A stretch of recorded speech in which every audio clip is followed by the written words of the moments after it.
I can't remember ever wanting to be a fireman or a cowboy or a policeman. I never really thought about anything other than being an artist.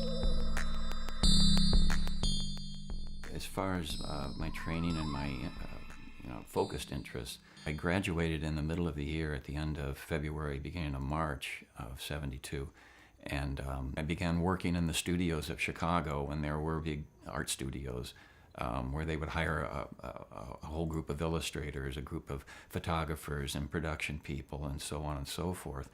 And my real start in professional, in the profession of an illustrator was when I began working in those studios, because you were subjected to a lot of different projects that covered a lot of different criteria. And so as I got older and I became more competitive in the marketplace, my interests and range widened, which kind of brings me up to where I'm at now, where I'm proficient in a number of different mediums and different techniques that can be applied to just about every market you can possibly think of.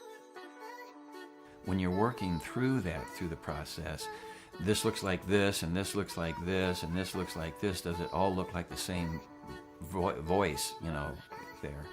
And a lot of my peers have said, yeah, I see your work. I see you in every area of range of your work. I get bored if I just do the same thing all the time. And maybe that comes from wanting to be more marketable in the commercial world. But I have so many interests and so many influences in my work over these many years that I wanted to explore those. My work is basically stylized realism. You don't really go out looking for a style. It just kind of happens, and I get this a lot from students: is how do you get a style? Well, you end up having a designated visual voice through many years and long hours of hard work, and you don't really realize it until you're already there. The painting piece behind me right now is a underpainting for a color piece that I'm going to be doing. And so all of my work right now, and has been for a very long time, the finished color work all is derived from a finished black and white illustration, because I really love working in black and white as much as I do the color work.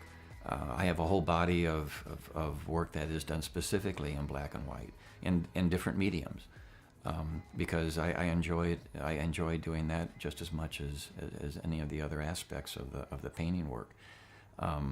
But the reason I get some criticism over the years: why do you do that much drawing when you're just going to cover it up with paint? And the only thing my only retort is, well, that's why the art looks like it does. With my gallery work, with my entertainment work, the emphasis is I want them to be entertained. I want them to, whatever their day is like, if they look at a piece of my work, that it brings some pleasure to them, that they are entertained to some degree. If it's a children's book work, young adult readers, whatever it would be, I want whoever is looking at my work to bring back a sense of joy from it. Recently, I just had the honor of producing the poster for the Books by the Banks book festival, which is coming up later this month. And that image is a conglomeration of images that I've related to all through my life. You'd have to see the poster for you to understand what the imagery is about, but it's just a bunch of images erupting out of books that are floating on the river with rubber ducks floating around, because this is Cincinnati. There's the Cincinnati Reds are represented in there, the Flying Pigs are represented in there.